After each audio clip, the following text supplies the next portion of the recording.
बिस्मिल्लाहिर्रहमानिर्रहीम। अस्सलाम वालेकुम। Computing method semester 5th lecture 5 numerical solution of ordinary differential equations, professor Ghulam Sarwar, BCS department, government national college Karachi. Welcome to lecture 5। This lecture related to lecture 4 Euler method.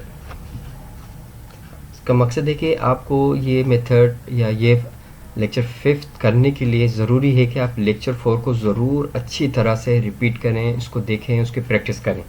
अगर उसकी अपने अच्छी तरह repeat practice की है तो ही आप लेक्चर 5 को अच्छी तरह फुलफ़िल कर पाएंगे, अच्छी तरह अंडरस्टैंड कर पाएंगे। चलो हम स्टार्ट करते हैं बिस्मिल्लाहिर्रहमानिर्रहीम करके। Improving the simple Euler method, या जिसको हम मॉडिफाइड आयलर मेथड भी कहते हैं।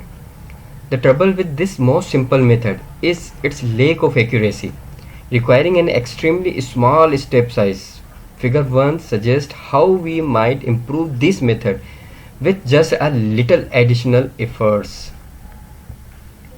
For example, अब ग्राफ में हम देखते हैं कि यहाँ पे सिर्फ हमें थोड़ी सी लिटिल एफर्ट्स करनी है। अब वो करने के लिए हम देखते हैं कि हमें क्या करना है। तो हम देखते हैं कि यहाँ पर ये y0 x0 की वैल्यू इनिशियल वैल्यू लिए, अपने x1 y की वैल्यू लिए। तो हम ट्रू वैल्यू जो है हमारे पास देखेंगे कि वो y1 वैल्यू, यानी जो अगली वैल्यू होती है वो मोस्ट एक्यूरेट होती है प्रीवियस वैल्यू से।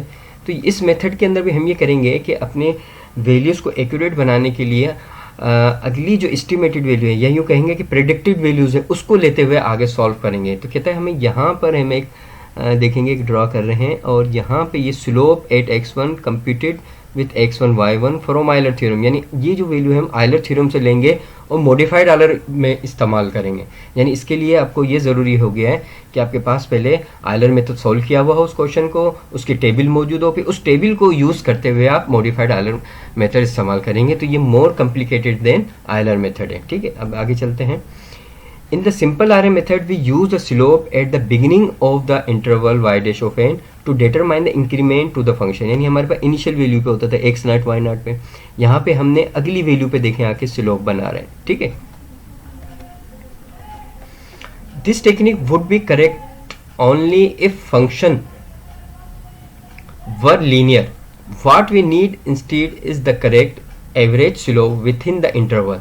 This can be approximated by the mean of the slopes at both ends of the interval. Suppose we use the arithmetic average of the slopes at the beginning and end of the interval to compute y n plus 1। यानी next value को जो है हम किस तरह compute करेंगे कि हम बिगिनिंग और जो है, यानी अभी जो हमने देखें कि यहाँ पे हमारे पास ये जो हमारे बिगिनिंग वाला और आगे वाला जो दोनों एंड वाला, दोनों की वैल्यू का हम क्या करेंगे, हम दोनों में इनका एवरेज निकालेंगे और उसके बाद उसको ऐड करेंगे।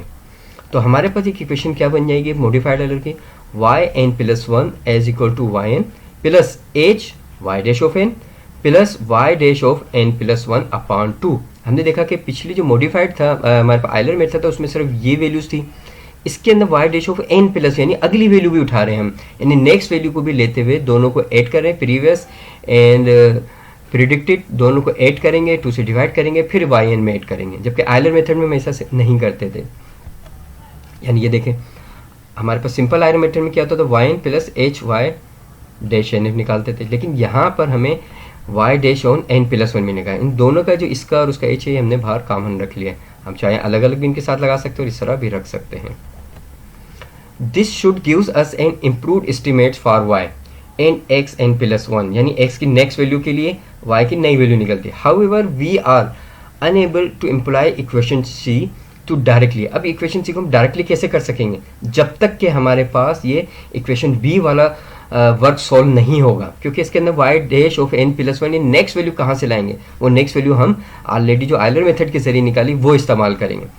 तो इसलिए कह रहे हैं कि हम डायरेक्टली नहीं कर सकते, because the derivatives is a function of both X and Y and we cannot evaluate y dash of n plus 1 with the true value of y n plus, यानी y की next value में। Unknown the modified Euler method works around this problem by estimating or predicting a value of y n plus 1। अब इसके अंदर क्या कहते हैं, estimate value y n plus 1, ठीक है, कहते हैं ना, कहता है हमारे पास a value of y n by the simple Euler relation, यानी कि जो हम predicted value simple Euler method यानी इक्वेशन b इससे के जरिए से लेते हैं, फिर उसको हम यहाँ पे उसकी अगली वैल्यू को इसके अंदर इस्तेमाल करते हुए इसकी फर्स्ट वैल्यू बन जाती है. इन then uses this value of computed y dash of n plus 1 given an improved estimation. यानी y dash of n plus 1 जो वैल्यू निकालते हैं हम यहाँ पे, ये जो हमारे पास y dash of n plus 1 था हमारे पास इक्वेशन बी में, अगर देखें तो ये वैल्यू हम अगली वैल्यू को लेंगे, यानी इस मेथड के जरिए जो वैल्यू आ रही है हमारे पास नेक्स्ट स्टेप में जो आ रहा है उसको हम इसके अंदर इस्तेमाल करेंगे. अब इसको आगे देखते हैं हम.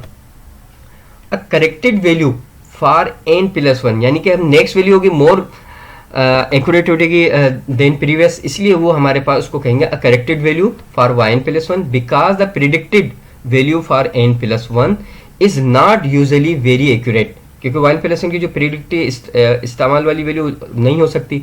तो करेक्टेड वैल्यू मोस्ट कौन सी होगी, जो हमने आगे की वैल्यू जो पुट कर रहे हैं इसमें वो. The value of Y dash of N plus 1 that we compute from it is also inaccurate. अब वाई डैश है वो भी तो इनएक्यूरेट है, लेकिन हम क्या उससे अगली वैल्यू को उठाते हुए आगे सॉल्व कर रहे हैं, तो वो एक्यूरेट वैल्यू हो रही, करेक्टेड वैल्यू हो रही. That we compute from it also inaccurate. One might be attempt to recorrect using the first corrected value to recompute Y dash of N plus 1 to get a better value for Y dash of N plus, यानी Y dash of N plus 1 की हम कौन सी अगली value को लेंगे तो उसमें इस तरह इस्तेमाल होगी. And repeat this until there is no significant change. However, this is less efficient than using a more powerful method. अब इतना efficient नहीं, इससे ज़्यादा भी powerful method है, लेकिन वो हम next step में सीखेंगे. Table 3 shows the result of this modified Euler method on the same problem. अब ये modified Euler का same problem dy by dx minus 2x minus y y of 0 is equal to 1, वही initial value problem की है जिसमें x की value 0 है, y की वैल्यू -1 आ रही है. तो इसको हम आगे सॉल्व किस तरह करेंगे ये देखें. यहाँ पे देखेंगे टेबल जो हमारे पास 3 आई है ये, इसमें वाई एन की वैल्यू वही -1, ये देखें ये -1 आ रही है. एच वाई डैश एन जो हमने आयलर मेथड के जरिए निकाली थी, ठीक है, वो आ रही है 0.1. कैसे आई कि हमने ये 0 -1 इसमें हमने पुट किया इस इक्वेशन में, तो हमारे पास वो 1 आ रहा था, उसको भी हमने 0.1 से मल्टीप्लाई किया था. अच्छा, यहाँ पर देखते हैं हम कि Y N plus 1 predicted value.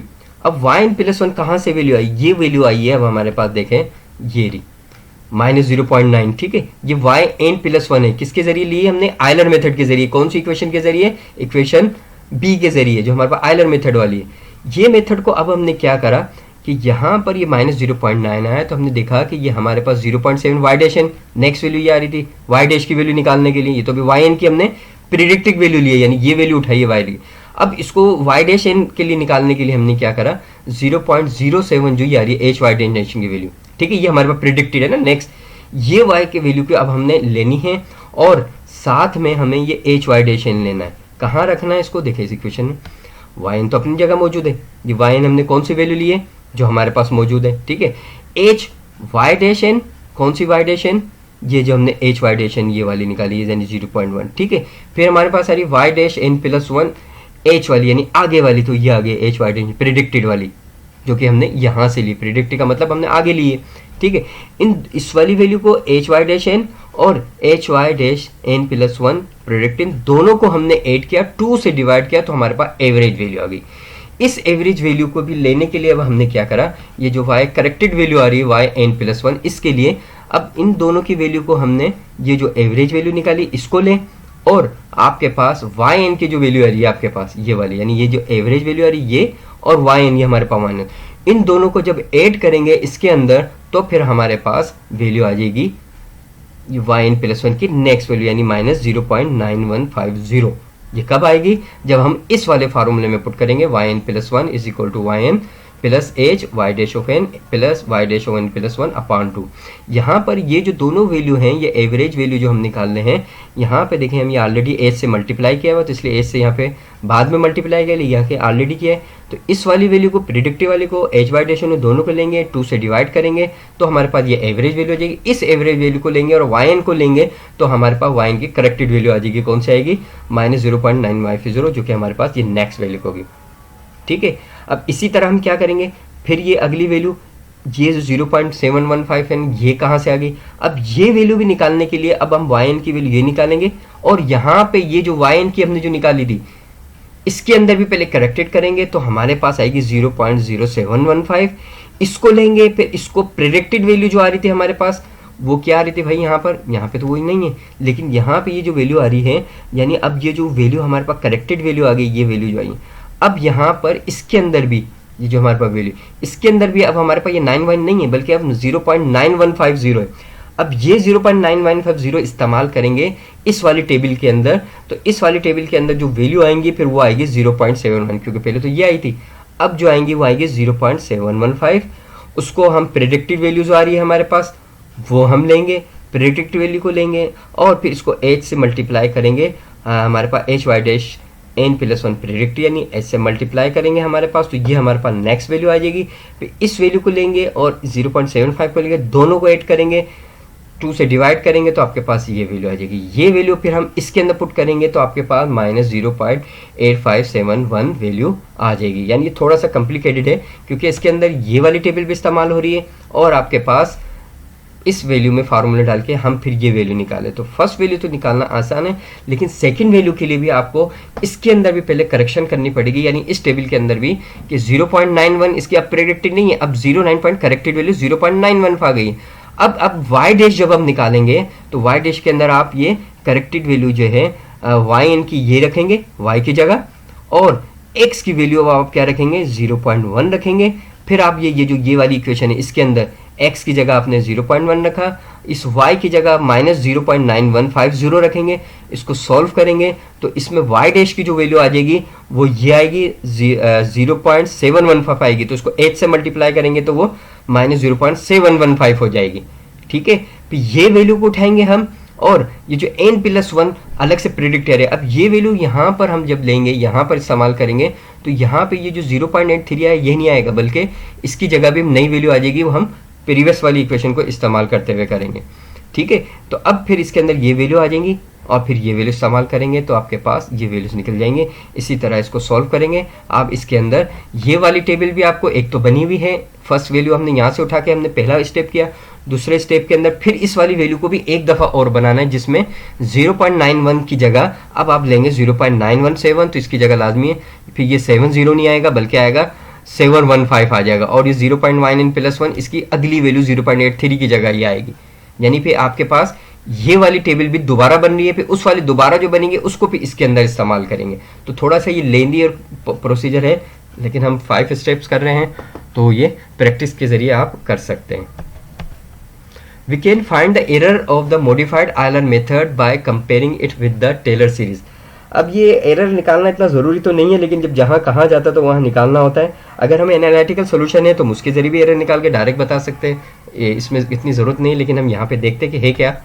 तो इसमें देखें yn+1 हमें कह रहा है कि टेलर सीरीज़ को इस्तेमाल करें, तो टेलर सीरीज़ हमारे पास ऑलरेडी है कि हमने इसके 2 स्टेप लिए यहाँ पे 1 to Euler के लिए, क्योंकि एवरेज निकालना है, और ये थर्ड में हमने इसको एरर टर्म बना दिया। ठीक है, अब इसको आगे लिखेंगे, replace the second derivative by the forward difference approximation for y double dash, यानी y dash of n+1 minus y dash on, यानी n+1 की अगली वैल्यू को पिछली वैल्यू में से माइनस करके हम h से डिवाइड कर देंगे, क्योंकि एवरेज निकालना है। इस वजह से ये y डबल डैश की जगह अब ये वैल्यू आ जाएगी which has error of OH, and right the error term as OH cube. तो हमारे पास yn+1 yn plus h y dash n plus 1/2, ये 1/2 आ रहा है, y dash minus n+1 minus y dash n/h, यानी ये वैल्यू हमने इसकी जगह रिप्लेस किया, प्लस OH आ रहा है हमारे पास, और उसको h² से मल्टीप्लाई कर दिया क्योंकि h² है यहाँ पे ये बाहर। इनको कंप्लीट मजीद सॉल्व करेंगे तो फिर आपके पास आ जाएगा yn+1 yn plus h y dash of n plus 1/2 y dash n+1 minus 1/2 y dash.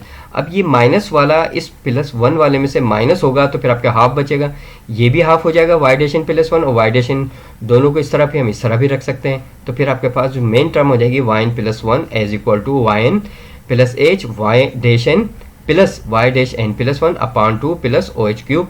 OH cube हमारे पास एरर टर्म को शो कर रहा है, h का क्यूब करके इसका निकालेंगे values. This shows that the error of one step of the modified Euler method is OH cube. This is the local error. There is an accumulation of errors from step to step, so that the error over the whole range of application, the so-called global error, is OH square। In global यानी generally हम एक तो local error हम जो खुद work कर रहे होते हैं, ग्लोबली जनरल फार्मूले ड्राइव कर रहे हैं उसके अंदर फिर उसको हम OH स्क्वायर से भी एरर को शो कर सकते हैं। This same intuitively reasonable because the number of step into which the interval is subdivided is proportional to 1 upon h. Hence the order of error is reduced to OH square on continuing the technique continue करें तो फिर हम error को हम इस तरह निकलते हैं, लेकिन हम जो टेबल वगैरह दूसरी जब बनाए उसमें हम एरर टर्म को शो नहीं करें, लेकिन जहाँ पे एरर टर्म शो करने का कहा जाएगा तो फिर हम वहाँ निकालेंगे, क्योंकि ऑलरेडी टेबल बनाने में इतना टाइम लग रहा है, इतनी कॉम्प्लिकेशन है, तो एरर टर्म की तो बाद में बात आती है. Thank you, good luck, welcome to maths corner. I am professor Ghulam Sarwar. Again good luck. और any query, all students prepare yourself. Thank you. अल्लाह हाफिज़.